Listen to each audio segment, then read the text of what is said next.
My name is Lia Martinez, and in this episode, my goal is to share a little bit more information about how networking can be done to improve your connections within the field and help get you where you're trying to go. So help get you to those goals.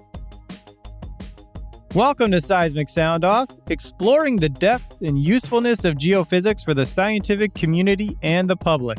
I'm your host, Andrew Geary. In this conversation, Lia Martinez shares the critical skills necessary to network successfully. Lia offers tips and best practices to fully utilize networking to further your career and technical skills. She explains why 7 follow-ups are the magic number, the importance of establishing credibility early, and how to use note-taking to your advantage. She outlines the unique ways that both introverts and extroverts struggle with networking, and how to address them. This conversation may seem like a soft skill you can ignore, but mastering networking could be the tool that unlocks your next scientific discovery or career-defining connection. Lia Martinez is a geophysical engineer working with Mount Sopris Instruments in Denver, Colorado. To learn more about the SEG Near Surface Geophysics Critical Skills series, visit seg.org/podcast or check out the episode's show notes where you're listening. And now, my conversation with Lia Martinez. So, Lia, you have already had a webinar on this for the Critical Skills webinar series. And why do you consider networking a critical skill? Well, networking, I think, is a skill that should be used in any industry that you're in any facet of work that you're doing. It should be used regardless of whether you're doing geophysics or working, in baseball. So it can be used anywhere, anytime. And I think it's one of those life skills that we should all be working on developing. We all have to interact with people in our everyday lives. And knowing how to interact with those people in a way that not only benefits you, but can benefit them is going to be a key skill that you can develop in any industry or role that you have going forward in the future. One thing we in trying to schedule this conversation, you were traveling a ton. So you're really living out this, like, going to professional events, going to educational conferences. Why is it important for anyone to attend such events like this and incorporate these networking skills?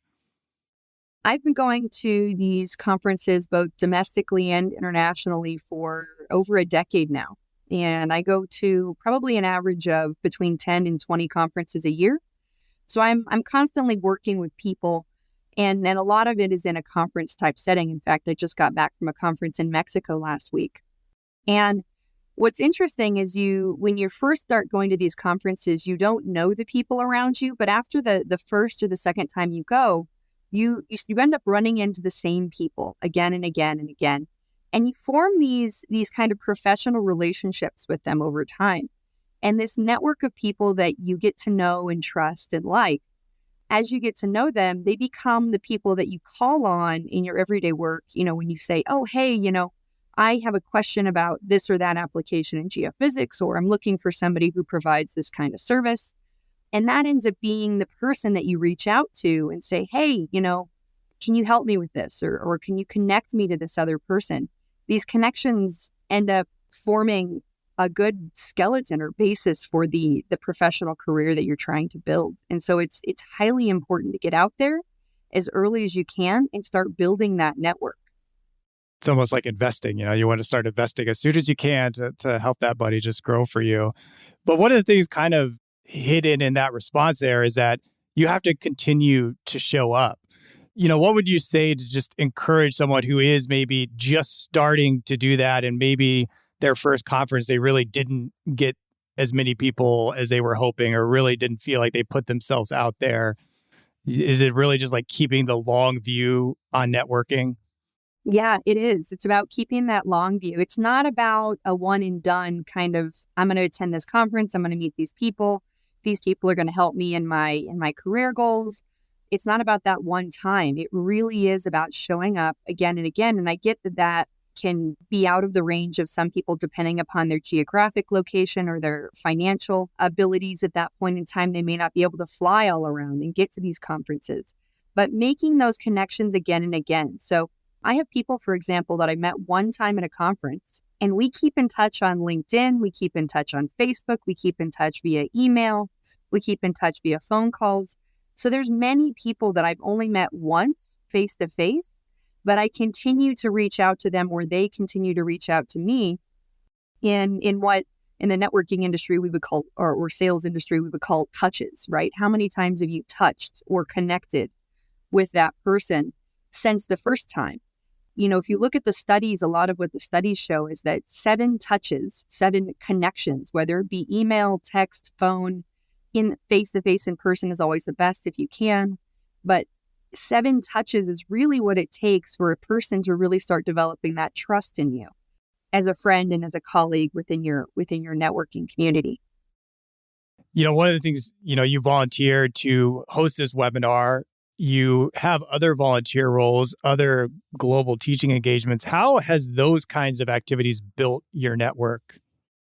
Oh, to a great degree. I would say that the first thing I would always recommend is on the networking side, especially if you're just starting out, is really try and volunteer with these societies. Volunteer with the SEG, volunteer with the AEG, volunteer with Aegis, volunteer with any of these organizations, these geophysical or industry-specific organizations that are your goals to be more visible in. So one of the first things I did, and I was actually very lucky, I had somebody within my workplace that nominated me for a number of different roles on boards. They said, "Oh, I know you're new. I know you just got out of school, but I really think that you would do great in this board position." It was a lower level board positions or volunteer roles to help plan, a certain event at a conference. But the more you can get out there and kind of be interacting with the people in your community that you want to know, again, that's going to help in every way, shape, and form. And you can't often see directly how it's going to help you in that moment or even in that month or year. But years down the road, you'll realize that those were the key connections that you needed to make at that time, and that they paid dividends, 10, 20 years later. Now, this could apply to a local meetup as well, but looking at a conference, would you say there is a wrong way to approach someone at a conference?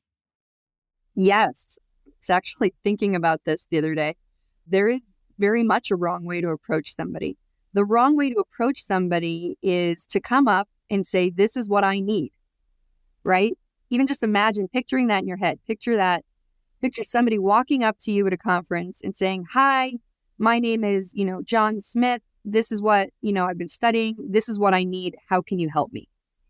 Right? Immediately, even just imagining that, you feel a little bit put off, right? You're like, "Well, why are you asking for something from me when I don't even know you?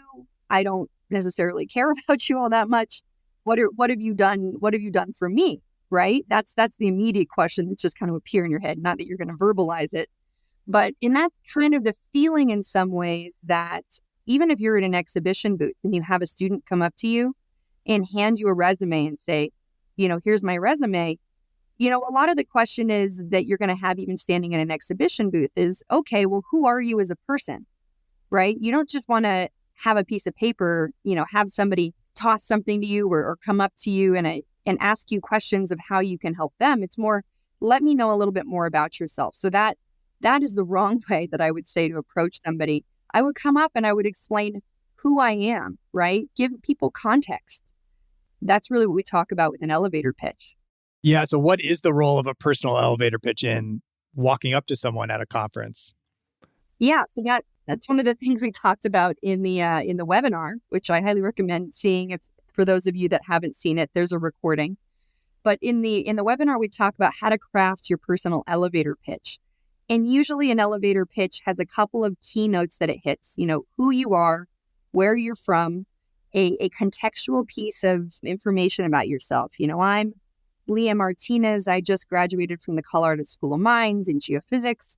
I'm interested in studying this, and that. Give a contextual piece of information so that this person has somewhere to place you. And not only that, you're giving yourself credibility in that space. So as much credibility as you can give in your elevator pitch, tell them why you are an important person to be listening to or paying attention to in that moment. And then talk about, what you're looking for. Say, I'm thinking about going to graduate school. I'm interested in studying this, this, and that. Would you perhaps, and then again, the call to action at the end of the elevator pitch, would you perhaps know somebody that I could contact that's where I could learn more about this or where I could, advance my career goals? So really you're introducing yourself, giving context, making yourself unique in some way with that context, and then asking if they can help, but not, making it too intense. Just saying, hey, do you happen to know somebody that could help me? In that way, you're reaching your goals. And it's called an elevator pitch because it usually fits within the time it takes to take an elevator with somebody, right? It's you meet somebody in an elevator, you're on the first floor, you're going up to floor number 10. How much time do you have before you get to 10? Maybe it's a minute, maybe it's 2 minutes, but you need to be able to give that pitch in a very succinct way. And I've also found that having a prepared elevator pitch can make those socialization situations a lot easier, right? When you're going up to a cold group of people, so, a group of people that are already talking at a conference, you don't know them, you don't have any connections, it can feel very intimidating to walk up to a group of people. But if you have an elevator pitch already prepared, it's already memorized, you don't have to use it word for word, right? You don't want to sound like a robot, but have it memorized so that you kind of have something ready to go. And you have that, it gives you an extra additional boost of confidence when going into that situation. Yeah, I think that's really important, is having that confidence. I've certainly experienced that, of feeling so much more confident of approaching people when I have the speech in mind that I have memorized. And one of the things, if you grew up in a certain place, certainly the US, but other places, and you watch any courtroom dramas, leading questions are something you think are a bad thing. But in the sense of networking, why is it important to ask leading questions to someone? Oh, it's so important, right? There's leading questions. Questions are one of I love playing with questions. Sometimes I'll even, I'll be at a networking event and I don't really have a particular goal in mind in some situations. And so I'll just kind of use questions as a way to see how well I can direct the conversation. It's kind of fun. I recommend that everybody try it sometime. But yeah, you can use questions as a way to really access the information that you are interested in accessing, right? And people love talking. So the more questions you can ask that, again, going back to, let's say, graduate school, if that's your goal, if your goal is to get into a particular type of graduate school, ask those leading questions. Ask questions such as, what graduate school did you go to? How did you know that was going to be the best fit for you? How did you go about looking for an advisor? How did you study for this or that test? Did you reach out to your potential advisor, outside of the examination or application process? If you were able to meet with them, what were some of the questions you asked them, right? Getting at that information that really helps you dive deep into what can help you fulfill your career goals. Let's say you want to move to Brazil and work for a certain company in Brazil. Ask somebody, hey, have you ever met somebody that's moved to Brazil in our industry, in our oil and gas industry, and done some work there? And they'll probably, if it's somebody who's been in the industry for a little while, they'll say, oh yeah, my friend so-and-so, they did some work back in Brazil for such and such company at this time. And you can be like, oh, great. Is your friend at this conference? How did they make that work for them? Could you tell me a little bit more about that? These leading questions, they can really open up doors. And it's so easy because you're not even having to talk about yourself. You're just trying to get information out of the other person in a way that they're happy to share. People are really happy to share this information. Yeah, the nice thing about leading questions too is it's easy for the person to respond to a leading question. They don't have to sit there and ponder. It's not a, intense question. It's usually, where do you go to grad school? Do you know someone who moved to Brazil for work? These are really simple questions you can just pop in your head and answer quickly. And you don't make a lot of work on the person getting the question. One of the things I really struggle with when I'm networking, especially in a large room and I'm kind of going person to person, is, people are telling you things and I want to remember what those things are being said. So how do you go about making notes of these things that you want to remember from these interactions that you're having?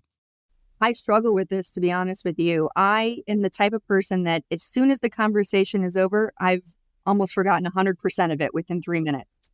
My memory just does not grasp it for long periods of time. So I've had to figure out a number of ways to do this.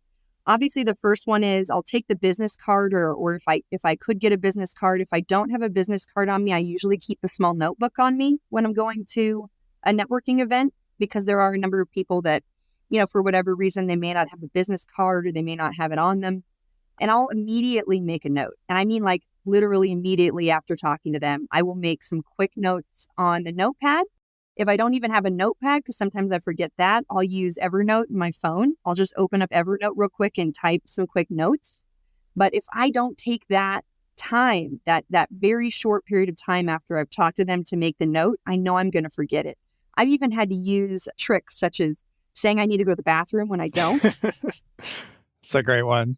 I'll use the, I'm going to go grab some food, or I'm going to go grab a drink real quick. I'll use that as well as a way of kind of getting away. Because if you don't get away from the group, you'll just continue talking and talking and talking, and you'll lose that note, whatever you're trying to get down. As I've gotten more comfortable, I'll now just pull open my phone or the notebook, and I'll just take the note right in front of people.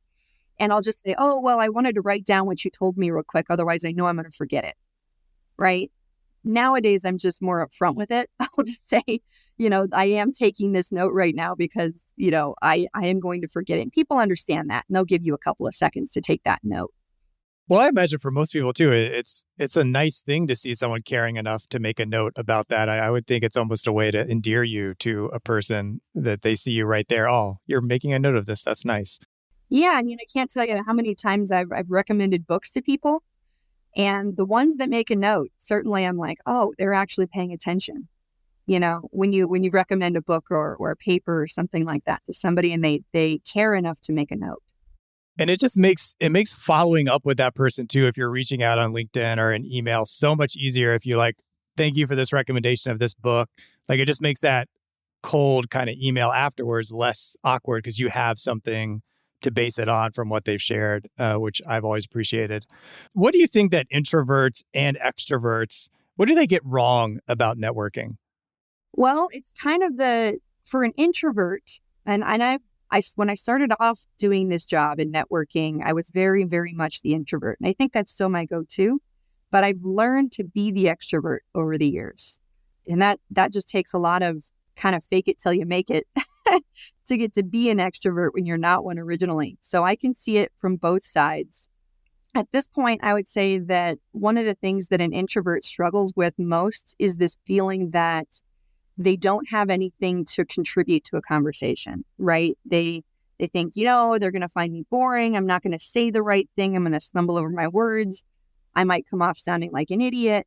There's all of this second guessing that goes on in your head as you're trying to talk to somebody or network with a group, or network even one-on-one. There's this lack of self-confidence that happens inside, in your head. And really that's what an introvert gets wrong. And the only way I've found to compensate for that, again, is the fake, like you have that confidence until it actually starts being real, right? Just kind of put yourself out there. And I know everybody says that, put yourself out there, but really it is, if you don't have the confidence to begin with, just fake it. Nobody else can tell. They can't even tell. And more than that, they don't care. People do not care. If you feel insecure, all they care about is getting to know you. There's nothing that you're going to say that is wrong, or that sounds stupid, or is this or that. I'll often second guess myself in my head, talking about geophysics, especially if I'm talking with somebody who's much more knowledgeable than me about a certain subject material. And what I just had to realize some years ago was like, yes, there are areas of geophysics that I know a lot about, and there's a lot of areas of geophysics that I don't know a lot about. And when I'm talking with somebody who does, airborne EM, for example, I'm going to ask some stupid questions because I just don't, that's not my area, right? And that's okay. That's okay if I think they're stupid questions. The person who is doing airborne EM that I'm talking to is probably just happy to talk about it. They love talking about what they're passionate about. So I wouldn't worry about all of those silly, self-confidence issues that get in the way when you're introverted. And for an extrovert, it's kind of the opposite. For an extrovert, we can talk too much. And that's really something now in in later networking now, that's something that I struggle with now is you can probably tell I'm talking a lot on this interview, but I do tend to talk too much, talk over people, not allow people enough time to get a word in edgewise, which goes back to asking questions, right? I find that when I can revert to asking questions, I'm much better as a networker than I am when I'm the person who's talking. Because when I talk, it can go on and on forever. And I think that's something that extroverts struggle with is where do we hit the stop button? Do you feel like there has been a principle, teaching, or even experience that has helped you succeed in your field? In principle, I think I mentioned this earlier in the interview. I would just say, I kind of think of each person as an individual treasure chest is how I've started thinking of people, is that every single person, and it doesn't matter if it's at a networking conference or if it's, Joe Blow that you meet who's experiencing housing instability on the street. Every single person has something to contribute that you don't know about, but that you might want to know about, right? Every person has this wealth of knowledge and experience that you can only access by being curious and by being interested. So I would say always be curious and be interested in other people, interested in what they do and interested in what makes them happy in life. Because when you get to know people, it's a wealth of information. And I think taking that forward, if you can just kind of always approach a networking situation from a point of view of curiosity, then you're going to be on strong ground. Yeah, I love that image of they're a treasure chest and you're just trying to learn more about it. Is there anything I should have asked that I did not? The other thing, one of the other topics I think that we really hit on in the webinar is how to create rapport with somebody that you're meeting for the first time. So that's really important. That, like I was saying before, the elevator pitch is kind of the first thing you would do. But after that, create rapport with people, find out what their familial situation is, find out what they do for a career, find out where they're geographically from, find out, what they do for hobbies. These kind of ways of creating rapport, creating similarities between yourself and them, that can create an instant bond that can help you kind of unlock the information and really it helps you reach the point where they're wanting to help you with your goals, right? If you can find ways like, oh, hey, we both went to the Colorado School of Mines, or we're both interested in studying, in my case, borehole geophysics, right? Create that rapport with somebody in the beginning when you're first getting to know them. Just ask them about themselves. Ask them about their interests. Oh, hey, we both have 3-year-old boys, right? These kinds of things create instant rapport with a person. If you have those similarities, focus on those similarities, and that, again, will unlock that treasure chest for you. Yeah, I had an eye doctor appointment this morning, and somehow it got on that we were both interested in board games. And I just feel like that whole dynamic conversation just shifted into a much more pleasant, helpful, oh, I'll give you this free trial. It just like changes the whole thing when you were like, oh, we have something in common here. I love that. We'll definitely link to this talk so people can see the whole thing. I appreciate your insight. This was a wonderful conversation and look forward to sharing it with the audience. Thank you. Thank you for your time. You reached the end of Seismic Sound Off. Thank you for listening to this episode. If you want to be the first to know about the next episode, please follow or subscribe to the podcast wherever you listen to podcasts. 2 of my favorites are Apple Podcasts and Spotify. If you have episode ideas, feedback for the show, or want to sponsor a future episode, visit seg.org/podcast and find the box titled Contact Seismic Sound Off. Zach Bridges created original music for this show. This episode was hosted, edited, and produced by me, Andrew Geary at Treasurement. The SEG podcast team is Jennifer Cobb, Kathy Gamble, and Allie McGinnis. Thank you for listening. This is Seismic Sound Off, signaling off.